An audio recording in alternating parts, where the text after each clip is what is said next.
Rafungi nous le présenter à la force qui a tué Congo Promo. Borotos à la force militaire na Congo Promo.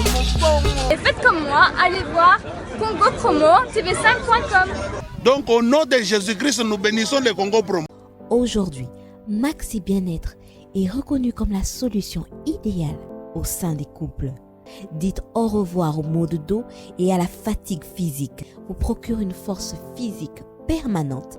Chaque soir, célébrez joyeusement votre amour avec votre alter ego comme au premier jour. Peut aussi être utilisé comme une solution indéniable aux problèmes d'hémorroïdes. Ouvrez la boîte Maxi Bien-être. À l'intérieur, 6 sachets portant le logo Maxi. Ouvrez le sachet par le bord, versez le contenu du sachet dans un verre d'eau tiède, mélangez avec une cuillère et c'est tout. Pour vous procurer Maxi Bien-être, c'est facile. Appelez au numéro 00 33 78 220 12 51 et 00 33 14 16 77 751. Allez sur le www.maxibienêtre.com pour trouver un revendeur agréé près de chez vous. Bonjour, bonsoir, ça dépend de l'heure laquelle vous nous suivez. C'est déjà votre émission qui commence. News de Kin, une émission socio-culturelle, une émission qui est toujours présentée par moi, Betty Massengou, votre présentatrice préférée. Je suis là déjà, chers amis, fidèles téléspectateurs de l'émission News de Kin,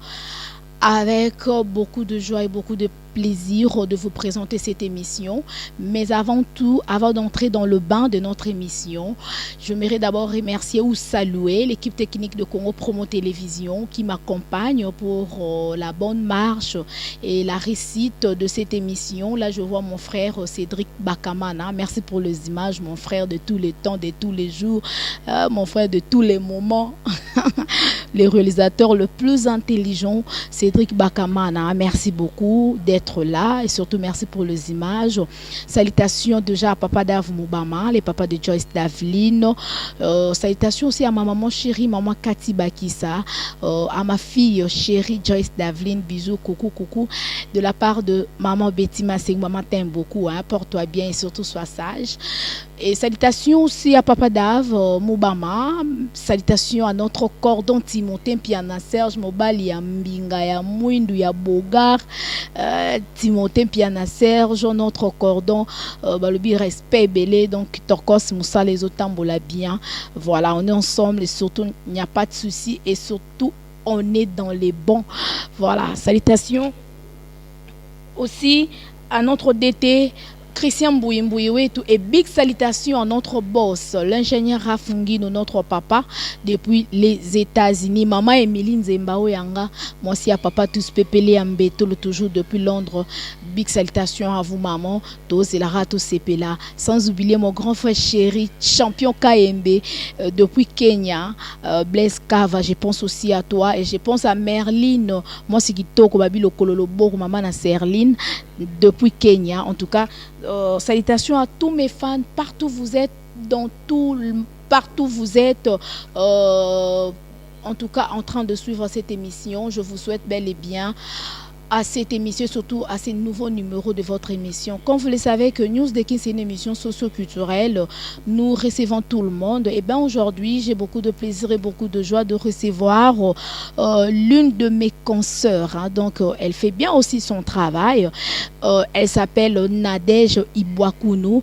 Elle est présentatrice de l'émission Samedi Show. Samedi Show qui passe chaque samedi sur Numérica Télévision ici à Kinshasa. Et puis, elle présente aussi une émission de la chronique musicale sur Internet. Donc, voilà, sur Congo Yassika. Voilà, congoyassika.net. Donc, vraiment, nous allons parler surtout de sa carrière depuis qu'elle a commencé sa carrière. Et en plus de cela, comment elle fait son travail, quelles sont les difficultés, quels sont les avantages, les désavantages de faire ses métiers métier. Voilà, donc elle est là, elle va répondre à toutes vos différentes questions. Et voilà, je suis déjà avec mon invité, Cédric Bakamana. Voilà, merci mon frère, Nadège Ibouakounou. Donc elle fait bien son travail, je l'aime bien, hein. Donc elle a vraiment, elle a simple, elle a été le roi, journaliste, donc voilà. Bonjour et bonne santé. Bonjour BM, Ndenga Bengayo, Betty Masengu, santé kitoko nangolo nzambe. Mon alara santé kitoko.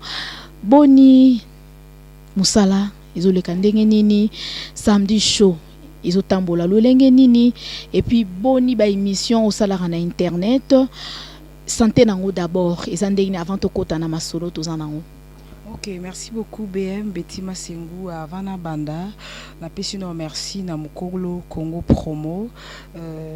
Monsieur Raf Ngindo depuis États-Unis, merci. Parce que na yebiki aux 8 ans, ou Meli oza parmi la présentatrice à Liboso na Katia Congo Promo. Donc merci pour la confiance au AP Sakio pour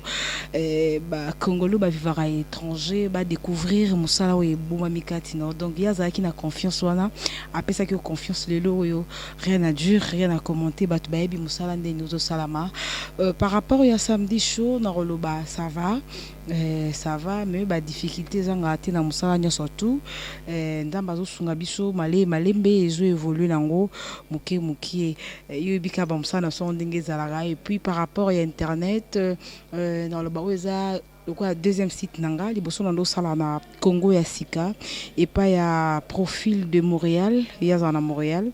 na Congo ya Sika na sala na pendant une année ya ko singa kinaki landela makamo boye na yaki otika yango après na ye siko kokutana na mon boss Maurice Premier Diego Ka on a masolo presse na niveau international mkolo Congo ya Sika.net. Donc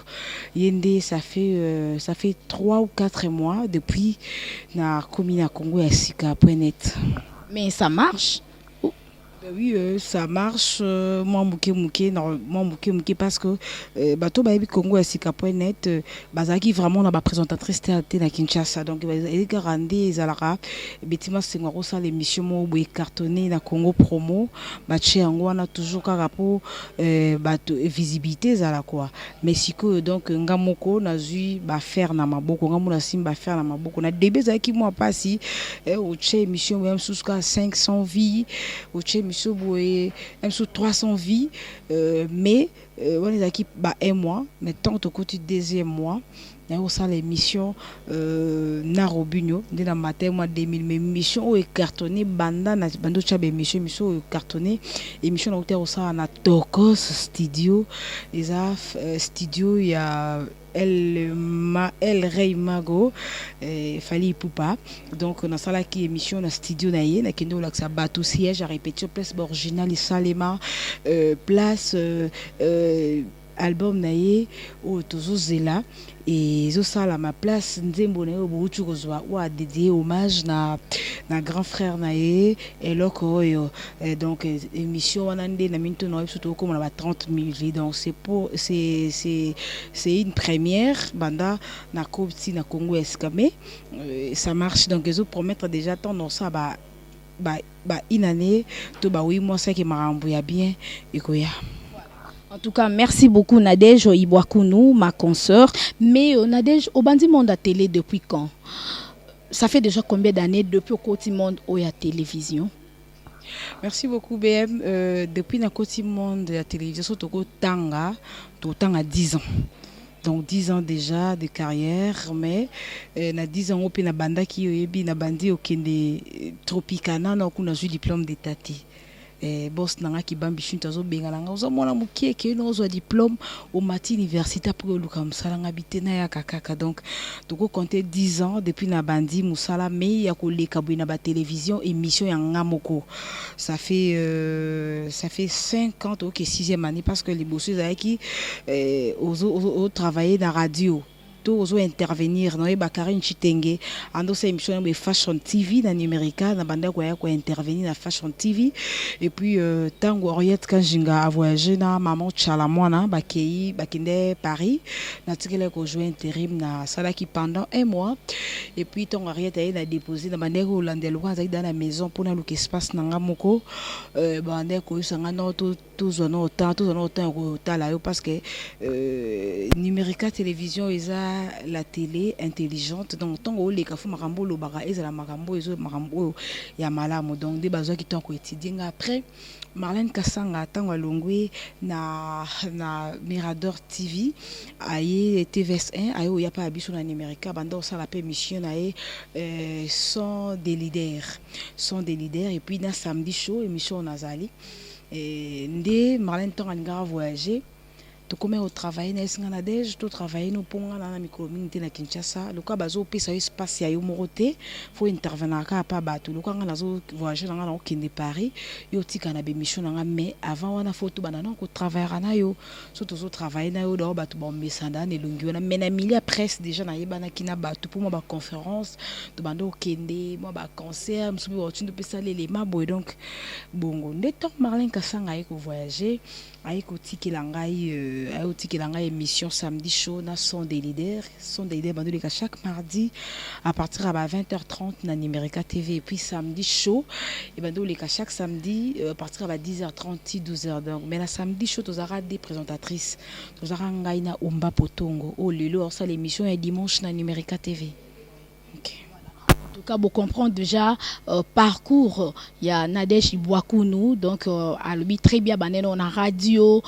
après radio et télévision. En tout cas, vous comprenez très bien. On a modèle la patience, wana. Vous allez nango. Et vous êtes wapi. Vous savez qu'on a souci à oueba musalango. Il y a qu'on a la célèbre bayo Nadège Ibouakounou journaliste, Nadège Ibouakounou à l'écran na télévision. Il y a on demandé qu'on patienter trop bongo. On zimi pe o leka déjà na ba journaliste o ba ebana. C'était dû à quoi? En tout cas, ezaka kolingelo koto sala. Mundi musala na biso bat baota la biso ba vona ka beti masengo aluki na dej basale émission mais ba réalité ezebele obinde ni to souffra po to zo ba invité. Oko fixer pe rendez-vous na invité mo bu ayete ngai premièrement c'est ma passion. Musala na mes passion na ngai na linga ngo mingi même ba camarade na nga to tanga na bango depuis école primaire na oyeba na ba première CEO na ba groupe scolaire de Lemba donc na banda déjà ko animer na classe ndo sa bonga na bando luba na TV donc on a banda aussi pena musala ngam ba mesi ba telema liboso ba oteng sa biso be ba professeur ba oteng sa biso un jour ngape no bando za liboso ba te belé na loba yango no mo na 6 ans en classe T na oyeba wana za na 5e des humanités na zo rakaka Tropicana télévision na zo luka musala ti na zo diplôme nga zo diplôme na za na numérica na zo diplôme ba changa pe apoda na uto zo diplôme na yepa ki bambi chuta boss na zo diplôme ay bisi na zila na kende université ndi na ko kende ina na ke ina donc makamna loba ba falon liongo ba yebiango ba fola ntumbu ba yebiango ba Christelle Sifa wa to tekna ba na groupe scolaire de ba Gaël Mbouala ba yebi makambo donc tomba mona ngale na TV baka moi tezaki nango ko luka ko yeba na te ko luka ko zuka célébrité zano eloko ngana linga lokwa na linga ki yango ata soki nge senganga 20 ans vanda na bande de touche na zela tangu nange ko kanenge kana vanda po eza ilo na linga ki yango na yaki TV po na baye bangate na yako zongo musala nde mwasi ndenge mutakenda rabima tongo aki biro aki sa musala na ye don ndenga na zo musala na nga don o eza biro nanga don tango eza biro nanga poko ma na o place ozo eloko zo luka eza rabeta pe bele okuta na makambe bele fuli kana sima Marlène Kassanga Karine Chitenga tinde atikelio moi 20 minutes mo boye Ariette Kanjinga ke poto tika une émission donc nyoso to nezaki parcours pona koma lelo o ndina koma na samedi show beton ba mo na samedi show donc ba talo numérique so batangi ba présentatrice batangi ba journaliste na Nadège Ibouakounou ozanga te donc biso to sali ba to luki to créer ba base na ndinga ba lokuta te ba succès mo yo finga ba tout ya roloba n'importe quoi donc musala o ka to saiza o to yekole mo muke na ina na expérience ya komona ba yayande ba osala musala e otali okuta otali na ti lokole bo otali papi mboma na ti sala embi astuna ke so bingana ba sona ndinga boy parce que na classe ba après na biso ba ramnyo sauter toujours apprendre pour fur et à mesure toujours mais na musala donc c'est ça. C'est bien répondu, hein. Donc, et puis ça peut laisser on a des journalistes, mon so là la mukikara oh na comme journaliste. So rozala kino mwana ya obando teka no so mikate na coin oye maman nga journaliste. Ozaki o danser o journaliste sans même les canabans de l'école ou apprendre. Or musala oyo et ça sera d'abord passion. Donc faut ala non ngope na makila. Le roi bêtiment c'est on makila donc oloba déjà banda kala et puis lesquels on a bande de l'école tangela on a ina azela ngo diplôme et puis donc depuis longtemps depuis 2007 on a bandi monde au média tilelo. Donc 2007 à 2017, ça fait déjà combien d'années? 10 ans. Donc pour moi, mon expérience, c'est ça, ma casse. Donc les sons, na ba concert, na déjà beaucoup, on sait que na CP makasi, na réponse na olobi bien que musala o yo sala rango isa passion. Obima na déjà beaucoup non pour na ba bêtise. Pour na kolakisa nzoto, pour na kofinga journaliste moko boye, pour na kobimana musicien, non. Obima nadej au monde entier et yebi pour na musala. Mais pour na ba ndeko na biso ba journaliste au monde et comme écoute même ko baby ça même na ba misusu pe bazo ya monde ngo sika. Okokolo bana bango nini. Eza nini? Eza rapport à se faire voir, bae ngo fa luka moi buzz moko a fingi na deji boaku na zui succès, a fingi na journaliste mo be ala kisi parti nzoto na emo na internet a zui succès. Donc eza pour nani. En tout cas, merci beaucoup BM pour la question. Ceux qui n'ont pas le musalo plutôt ça les gens bateau basala yango ba fongola nzela. Tozo attendre la baser msusunet ba Laura tendance pichou. C'est une beauté. Donc on a grande sœur na biso solo la bien na ba petite sœur na on fait fona longa lunette pour ça ko bossa ni longue mais nantimi to ko bossa nango Laura tendance pour na biko landa ka beti masengu poyo tozala na ba kina na canal futur télévision grande sœur à motema des gros coucou Laura tendance na à partir à Potokuna voilà. Toza ba grand terme sur total bango ba grand frère mususu mami lela finga ba tuté mami lela a pesa biso ba image ya mami lela so totali ba Virginie Lofembe totali ba lolo milolo nde ba sala be miso ti lolo milolo za la chronique musicale on sala na la 2 émission dimanche yebsanga lo ba sixo ba sali batika nzoto libanda bazo ba vina bango privé ba laksango comme bima na TV non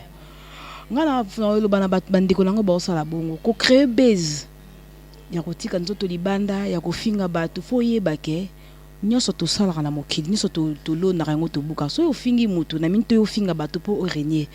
bato msupe bazaba msupe ba uto za diplôme ba otanga pe classe bazo muna pe ngape funa ko journaliste ko betima se ngape funa ko na deji bwa ko tango yo obundaka na bana na ba ofinga ndi kofinga ba yaya tango zotika nzoto libanda lakisi mupende libanda lakisi libele libanda lisoko libanda donc bo eskizenga batame za makambo s'embrasser na mobali na yo bo passer rapport sexuel oye nango na monde média olingi mobali komi ko griffer biso to bakaye to bima la banzetete obima papa botio mama botio za na famille o bamsusu na sima na yo kombo otomboli komba famille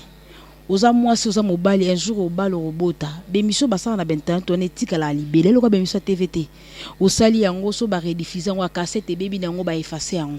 lo ba yo moza na petit dossier la moi clé USB na flash ou garder yango lokwa ba archive mais so ko ya internet za to sali boy net émission ata après 10 ans so na luki yango na omonango otika bemission otika ba image a bongo na internet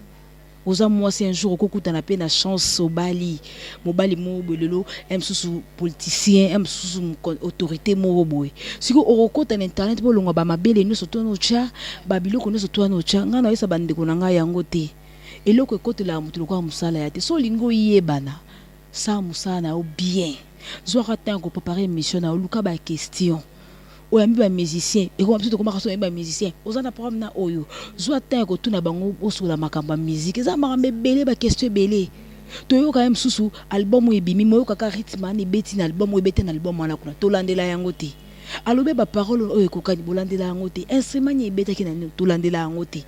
to landela même pas makambo ya orchestration parce que ça biso to sa chronique musicale photo yeba makambo wana okoyeba likambo te ba studio eza okepa JP Kiskiungo yebisanga nanu ndenge tumu ebetaki na ekotite eza tumni elo ni instrument yo utilisaki wana eza important photo yeba mais biso comme otika makambo wana comme ma polémique afinaki na oyo komi oyo na oba oyo kana te yokoti journaliste azaka mutu mutu te journaliste aza mutu azaka au milieu du village na mona makambo mutu mu asaka akangam na mutu mu ngana za mutu awata ngana za mutu awera ngana za mutu afere comment ka trésor no mutu te hein po ngala kasa pe musu yozala mutu musicien mo boyo ana na mona ki po kena na rap na Sengo pour nga conseiller batabon comme trésor lumière comme Tracy Eleza salarié émission au émission lobelara makambu ya fere au lobelara makambu ya wera au lobela makambu ya fali au lobelika makamba kofi soki bongo te c'est vrai tous en la préférence ninga zaboui nana même musicien na ngona sepila rapport na yo ka musique congolaise bien donc soka zo yemba donc apenda akenda kuma vraiment aux anges quoi. Les abonnés, les joueurs, me super bête rabale. C'est important, mais on a TV pendant émission na yo, au bando kumisa. Eh papa chéri, écoute l'équipe, Weranson, faire rigoler l'équipe, fallait l'équipe faire ou wera l'équipe papa chéri. Est-ce que c'est important? Pour yo le bi très bien que aux appels na préférence na yo, au CP la peine mission na mo pour ka musique congolaise yo ka mais pendant l'émission na OP, est-ce que c'est important au lobelango, au bando ba commentaire mo ya leader wana yo CP la nango. Donc, il y a un musicien, grand frère n'a musicien, mais bon, il y a pour bon na combo morté. Dans un camarade et ba musicien, na camarade n'a net Robin Mundibu. Aza camarade n'a depuis salongo. Ngam na lema Robin une émission. Wa to zara na umakutu. Lelo Robin sa succès. Ko ça apparaît pe na clip Robin ngana diembeli. La répétition ngana diembeli chaque émission ngana diembeli la d'autres tirabe attaché de presse ya Robinho avant kutana Robinho faut les gana pas Nadège Bwakungu eza kozanga oyeba eloko ça sokona okolo ba makamno na okimisa bato mususu so binete pena pona papa chéri donc pena no kindoki ça dit ba soso mboko batabola okomi no pesa musaka yo comme joueur la musaka pesa rojenga no comme joueur rojenga parce que rojenga ndo ça musani tout ça la ramusa na biso tout ça ba ozana ko za fanatique mutu mais ko la kisango visiblement te na miso bato les ko na sepela na kofi na sepela na faire na sepela na fali on est en dehors à musala mais bato ta biso na TV et toi ne lo mo photo pesa bango tant on na Nadège Bwakungu bimbwe ayeli biso nini bato musu bana besoin news à faire ba news à fali yo ka bando vandela nga Fabregas kaka yebisanga tout le monde alinga Fabregas te faut ko mélanger donc on a ça bata bon bati ko ça ba bloka bon so za besoin bon ko ça et loka bongo comment nous kaka trésor lumière au sala émission à donc eza kito côté parce que Kofi à cause aime ça c'est pila on a besoin de l'émission na hôtel ya zara trop maman est-ce que ko yambanga au plus da image mo bina muté ba musicien aime soit taza likamo ko tcha lokolipa na hôtel po yo zara mutu ya kingandi ozomona donc eza kito côté photo bombaka nete bomba ba vie privée na biso manga to rabata TV vie bomba maraté mais photo ça la forte bomba yango bombi no sentiment na on a linga joueur net ka pena 13 ans pour tout bondo komisa Joël qui moi qui soit sepela non ya to bois ka pa peso mbongo ya za ne mutan pour tout donc na sens wana quoi. C'est bien répondu, hein, Nadège Bwakungu, merci beaucoup. Mais aux ana numérique télévision, des questions, des questions quand on comment on essaie que non ya Nadège Bwakungu abi tourner langa mutuna wana betima singwe ça langa bien. Bon, on doit travailler ensemble na concert na biso au hasard sur na numérique le là na RTGA Karine Mokonzi. Ba relation na bino zandel po mususu le bio no bobebana bozala suna ba relation bien te Karine Mokonzi a bebana na ba concert na e numérique et tout est-il vrai ou archi faux? En tout cas Karine Mokonzi la baronne de babengaraye tozo qui ta travail na bon baye numérique ba kuti biso toza déjà ndebiso to kutaka ba HK ba kuta biso da toza asala musa na e bien ndinga sala ndé boyi ba sala musana e en tout cas tozaki ba camarade te mundi musana de kozabwe ngano tokoza toyeba na musala mais to ba camarade to benga na te to kindota na te mais to yeba ntokuta na musala to ba collègue ya musala mais tozaki ba amité. Vous comprenez? En tout cas, dans un problème n'a été, n'a déjà 2 fois l'émission dans samedi et Zara anniversaire naé et puis deuxième fois bandé comme manager Peggy Tabou tant on m'a dit Peggy Tabou bayana Peggy Tabou parce que avant pas depuis la numérique mais Azaki comme manager ayewana en tout cas Karine Mokonzi naé bien nous avant numérique naé avant numérique naé à travers Marlène Kassanga naé à travers Marlène Kassanga et puis naninga oya numérique en tout cas natiko za problème na été konza bino na numérique kuna bon na musala nyonso nde tozalaka boye ezalaka na hiérarchie nango ekibambi shinto azali kabe apindi mpasi azalaki bachef bazali mutu azalaka na rôle na ye okonza bato par rapport ani biso tozalaki baya misala baboyi ya kibambi shinto biso toza na grade ya baboyi yo biso toza baboyi to na grade te biso tozalaka boyi tuko okonza biso par rapport ani nayebi te mamosu okwa komone mokonzi yango wana bato balobaki akonzaka mais non akoso par rapport à ni parce que émission na imta bando réaliser en côté imta ndo lukina ba invité te zo comprendre donc abando sa musa na yenga pe na sa musa na ngatika okonzanga te atiko konza pe mutu mota ndo sa musa na ye lokwa tana ye ko kena nimeka ba raison pas longela nimeka na ye barate na mona ka comédie de akende des as na mona ye e baraka plutôt na baraka TV et puis na ye ko mona ye na RTG ensemble ça na bien donc tokutana topesani mbote toza ba collègue mais toza ba amité. En tout cas c'est bien je crois que vous comprendre pour la question là mundo kotuna kozu mituna ozu réponse ozu vraiment yano na yo na mutuna na yo na deji beaucoup na bien très bien baza ba amité ba collègue na Karine Mokonzi donc voilà on comprendre très bien et voilà nous évoluons toujours avec notre invité Nadège Ibwakungu voilà pour tozo ke malé na souke émission mais Nadège ezan eloko moko o lelo to kuma mona pe na monde à média système oya journaliste bimina musicien pona yo o juge ngondeni ça na normal ou bien ça anormal journaliste koko comme moi c'est musicien té voilà donc question les qui m'a cassé mingi on a déjà l'ongala ngo lunettes zanga pena na longwa lunettes po et comme makamo place au penza oyo o balobaka ke moto epeli voilà et indi mabe en tout cas premièrement musicien za loka mobile nyonso tout Michel Loua Mbagnon surtout, Michel Loua joueur, Aloua docteur,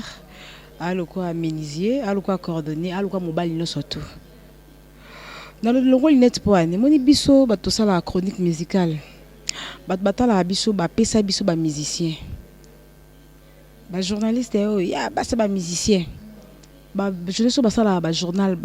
télévisé, ba prendre un journal télévisé, ba pesa ba politicien. Zomona o asala sport ba pesa ye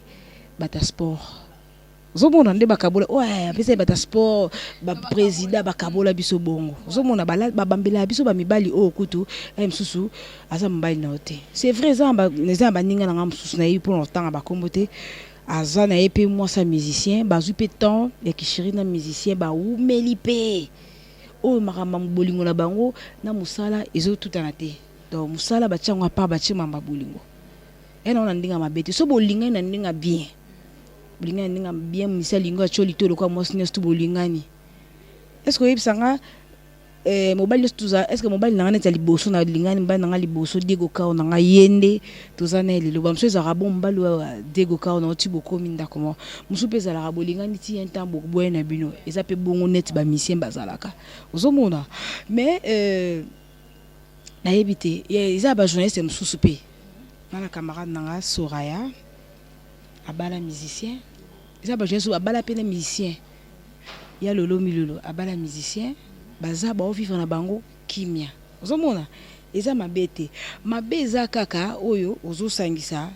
makamba bolingo na makamba musala so li musicien en tout cas zo lokwa mobali bato balinga ba musicien net na ebeza bato mususu ye ane pe journaliste dans temps akomolote ma chérie ye alobanga na ko mobali simple te mobile simple te ndeni mobile o ayebani te ko kaete ye ngaka mbali bayebani ye dom ba musicien kaka ba joueur kaka ba mbali na yebangwana uzomona ya bagwa mutu musupenda ya kabwe a TV gwa Nadège Ibwakungu eza baguni Nadège Ibwakungu marié célibataire mère de combien d'enfants? Merci beaucoup pour la parole. Petit ma c'est ngama ko mélanger mingi musala nanga na vie privée nanga te mais yo akati yo vie privée nanga donc Nadège Ibwakungu mère d'une fille adasa chi amba mawe janga be aga chi popichani donc ma poupée donc mère d'une fille na habité bagu ngaba musicien ba musicien so ba mbeli kitoko baza bien ba la bien ba élégant baza ba tonton moko galant ozomona mais ce que ngai na mutu nanga namona bango bandeko nanga parce que musala to sala so ba musicien bazate to sala yango te et ba ibrator alobelo moko musique na okela matolo sonité vous comprenez biso pede to bata matolo to ko baloga ba musicien totolara ozomona totolara bato tolanga nanga mame Mili Nzemba na yo kalanga sonité moi c'est faut pas tous pepele ya mbetolo openza vie na biso kwaza korama na bwaka tous pepele ya mbetolo embela po toza na Saint James Hall bisika to sa l'émission on a Nadège Ibwakuno voilà moni donc biso ba misi to kenda ko tolé vous comprenez et ndeti ngalo bana na musala ya baba ndeko msusu abali na épée journaliste lokwa aye ce qu'on a mona na musala na kokolinga te so elingi na musala na numérique bon ne to travailler na Vincent ibanda bon réalisateur nanga na ko mo sa Vincent to sa musala bien te so pe na ko mo sa musicien na nde na zarazua na ko kate bi na ko kate pani ne basala ba clip moi kangi moi sina nzoto ozomona azobwaka izoyeba ati o abwaki likangwe abwaki fanatique kakai na koka bongo te do so ngaza mosa musicien ba condition na opese lika makasi ya koka te po clip photo sala ka na yo clip e obalo yo mombalo bando bwaka baba site il faut pesa ba to so babwaki lo baba so tangi ko mama simbanda ozo comprendre non no linga na koka te à part makamba ba concert na ozalate ba concert mama musala ngana musanda funatika mais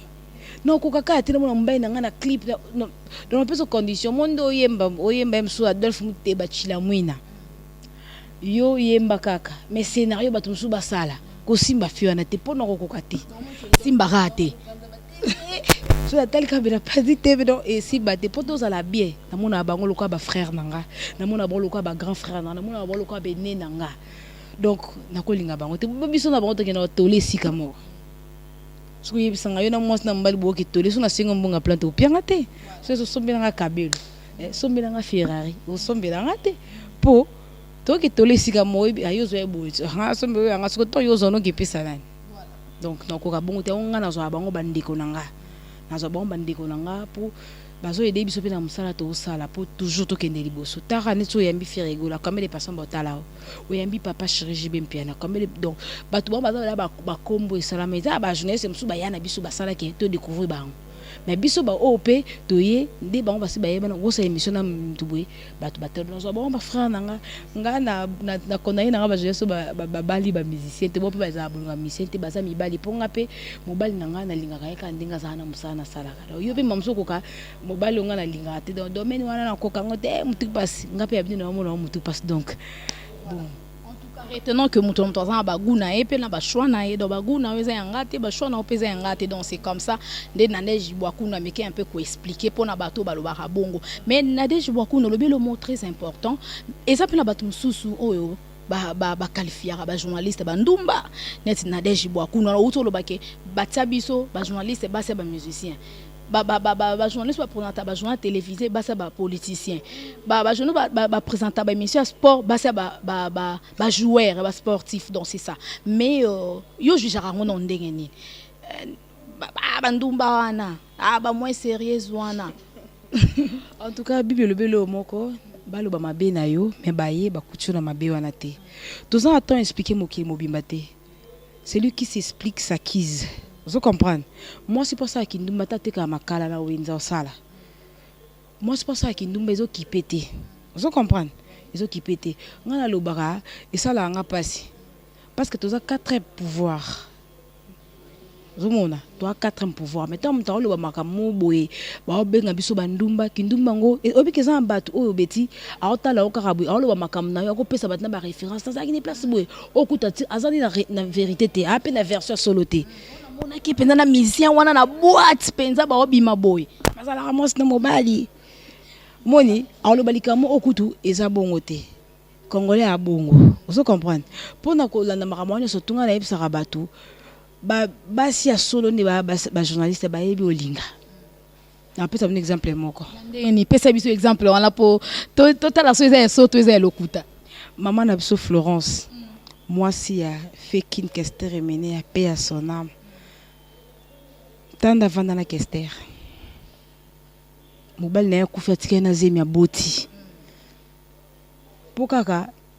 mystère aliwanza mimtaïba fala tiki la kester tamulaïba vivre heureux na Florence mon basa ba jeunesse ne bazar ba bolinga mibali balinga mbali ba respecter mibali bazwaka temps pour na mibali pour le cas ba finga biso bandu ba mbaya mso akoza lingani ngo ba kimi mwasa mutu boy sikoyo batulisa biso bat baloba bongo ba tulisa biso mso linga okutunda za benda lati boy ba téléphone na ngota voiture atambula na ngo est-ce ngana olinga non bazana raison te Nadège Bouakoun pour na nini ezamba journaliste belé na WhatsApp na nga omona ba vidéo batindelanga yo mopo yebi ozana ngo pe ba concert na biso omona nu penza ko atini na ye basali penza bluetooth musu penza ko tindelanga parti moko nzoto na ono tindelo mo 200 mo 300 atindi ba journaliste belé ya ba chaîne na biso kin même na ba chaîne ba internet Nadège Bouakoun oyebi parce que ça du domaine oyebi yango batu mingi pe baloba bon bazana ba on a raison de mon que ba journaliste ba ndumba na lobby place bat bazangi pour mes angate moni mabe eza nango to mona ngo parce que toko masquer vérité te ozomona toko masquer yango te bat ba osala bon bato ba osala mabe ba continuer ça mabe bien bato osala malamu to continuer ça malamu mais ce que batala rapé bato bon ba la trabiso sous charge ba journaliste ba ndé moko te ba o ba tshaka ba photo mitara ba ndé na bango biso to sala makamso to sande mususu bo sangisa rabiso te et puis moi je vois méchant ba garçon ezara msu bolinga na yo nde utala boye olinga msu na betima sengo po olinga msu na Nadège Bouakoun intimité na yo okomo obimisa yango libanda obima peka na nzela mwasi mbalo basala bonga kama mwasa buta yo oza bandeko basi est-ce que so basay bandeko na obongo mona ngo be o kasi ka via mutu boye kitoko te donc eza kitoko te osengi photo mutu o publier ngana za contre mbala bonga mona bomba ba lâche mbala sala bongo azalash Merci beaucoup Nadège Bouakoun, mais pour tout le barandinga on ne mélange pas les ndumba et les non ndumba, les sérieuses et les non sérieuses. Donc on mélange pas moi soit un ndumba mélangé na moi soit un ndumba té. Surtout dans monde soit TV. Donc les filles ndumba et les filles non ndumba bon mélange à rater. Donc voilà. Merci beaucoup. Je crois que vous comprendre bande konyoso yo bo le baramingi mingi pour na ba journaliste Nadège Bouakoun a expliqué clair et net pour comprendre. Nadège Bouakoun to komi déjà na suka émission mais nganga ka moi muke ba difficulté ni oyo na musala o depuis au bandango tilelo okutana kanango ba avantage pe ya musala oyo eza nini na ba désavantage na yango eza nini pona bande comme su balanda rabiso o pe ba apprécier ka musala o tenga pe fona koma kando kwa mama Nadège Bouakoun nga fona koma kwa mama Betima Sengo de ba sala musala fona koma bongo donc ba yeba déjà que musala oyo eza na ba avantage nango nini et puis eza na ba désavantage nango nini. En tout cas musala oyo eloko ngai banana bandi musala ya pasi ezaka bandi na biso oto yamba ba pesa biso mo pasi mingi ezayem suso bengi musicien boye pour biso to sala oyi bandi de kana TV to sala ba fiche ya production ba fiche conducteur au sali yango 48 heures avant faut kotisa yango net na émission samedi déjà partir à jeudi fonça fiche conducteur na ngana kotango et pas directeur à programme ay ba makamni non sala ba invité na ngana ko yamba banani donc dans mo konza signé lui invité oyete comme samedi na bengo toute la semaine to solo le confirmer na sali conducteur na côte ici ce que commis samedi na rappelons na tongo msusu yambate to yambi bo pesi petit ba bureau yamana mère aza occupé mère aza boyo surtout ana et ça la passe msusu au salle émission boye bandi o annoncer pas invité pour et si mo konda signaki msusu pa yene eta s'excuser pété mususu pezala obengisi olobi bana respa RT mission so bana 10h30 aelio 11h50 bonne besoin so mambebele bosoli mambebele te omoni yango moni nga comme préféré ne sono yamba net invité na zuka yo na semaine to sali élément soko oyate na che élément wana comme ça émission eleki ba avantage am musala o epesinga famille asika et puis c'est la famille sikisa bato mususu bakoma famille nanga to ma bango libomo te mais grâce à musala o bato bazala wana toujours pona ko encourager biso kondima biso na musala to sala ba vie nanga wili mushenya za famille sika nzamba pesanga Maurice premier famille sika mon colonel Bonabo famille sika Patum Bombo 007 depuis Finlande aza famille sika Blaise Alingi café noir de la Norvège donc ba pesinga famille sika fungole linga ba porte et fungole ba relation place oyo nako kenena téléma mais pour na ka elongi nangi leka na télévision mbala moko te wana journaliste donc ba pesa nga mo importance moko ba désavantage kaka eza na ba chaîne na biso ya ba télévision to travailler ka ba contre ezate mama to travailler na ba contre ezate ba salaire ezala raté boyebi ke TV ndeza wana il faut mutu aleka na TV ala ta bien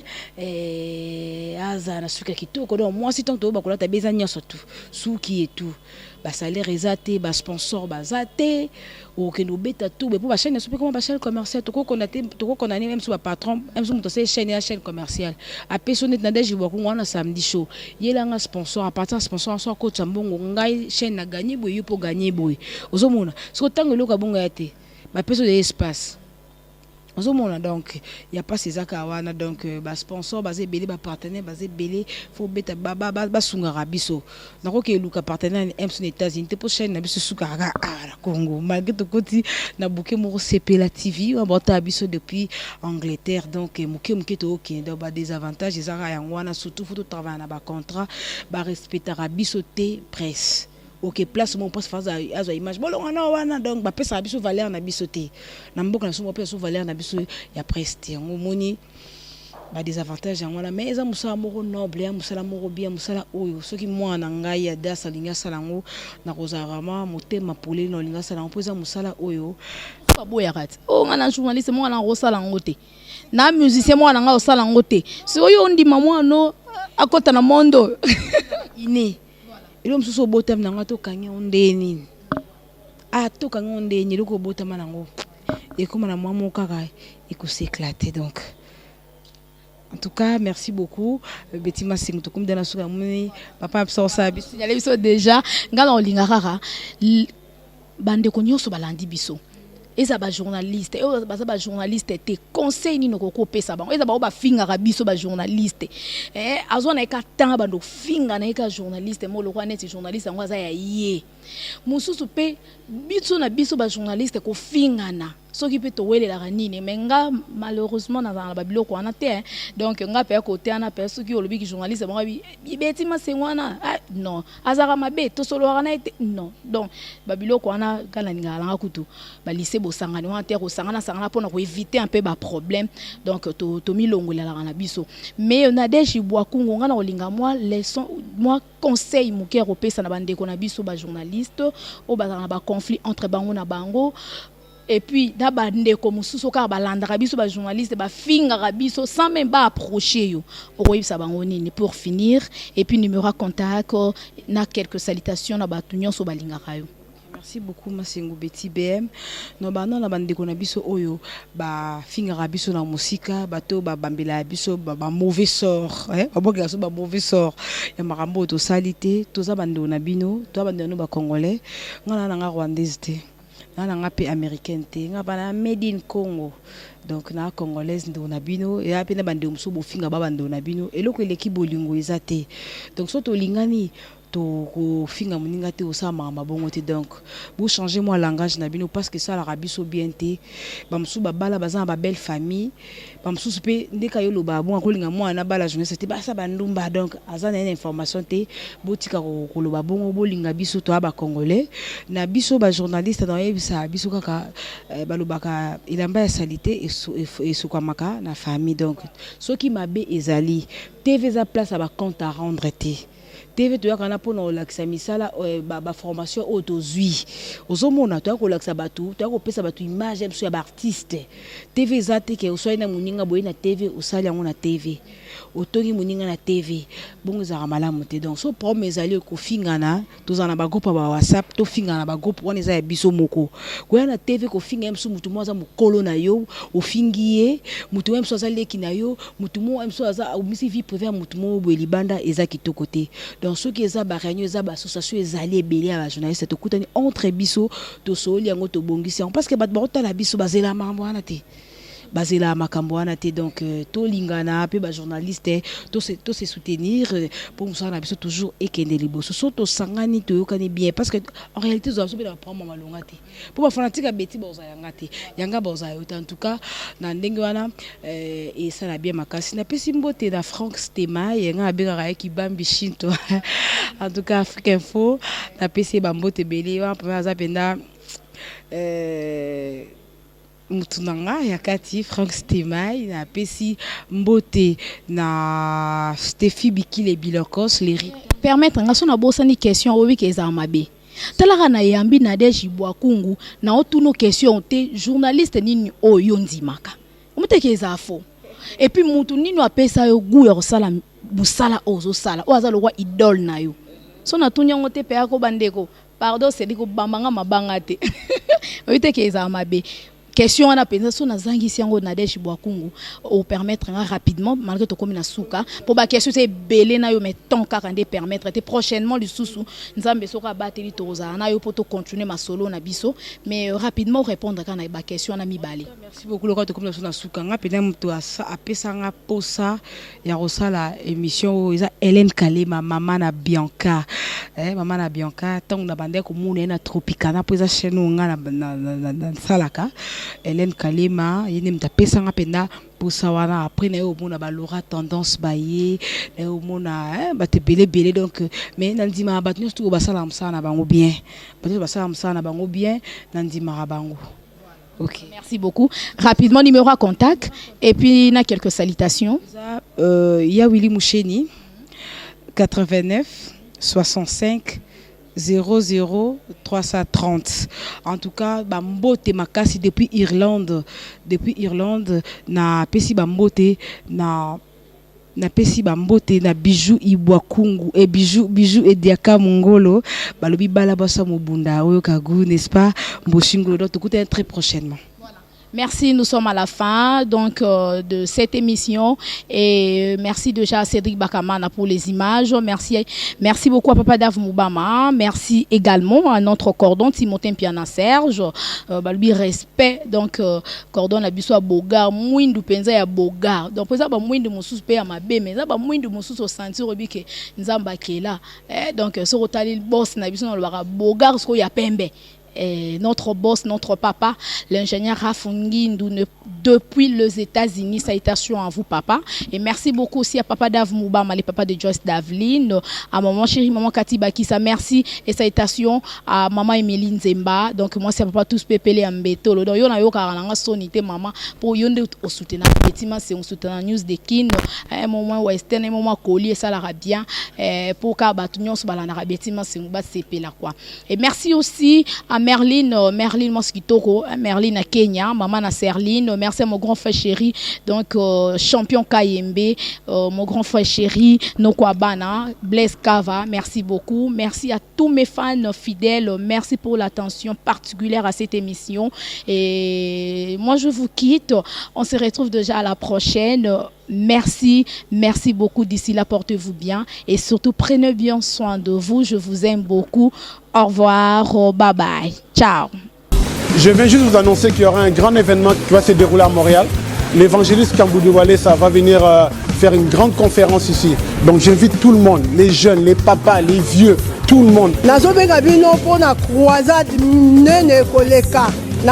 Montréal, na Canada. Venez, parce que ça sera un temps de guérison, un temps de miracle. Vous qui avez des problèmes, vous qui, je ne sais pas quelle situation vous avez actuellement, venez. Nazobenga bino boya. Oh non, ça a un problème. Songolo pakala maladie songolo. Oh kendo hôpital mo na kateyaka. Pour le boko la nzambe za moku c'était pour na kobikisa. L'adresse ça sera au 6700 rue Transcanadienne, Montréal, Québec, à l'hôtel Odeli. Mokolo wana ezali le 7, le 8, le 9 juillet. Boya broza décité. Pour toute réservation pour les chambres d'hôtel, nous avons 3 hôtels à vous proposer. Le Holiday Inn, lieu où se déroulera la convention. Pour toute réservation de chambre, composez le 1-877-660-85-50.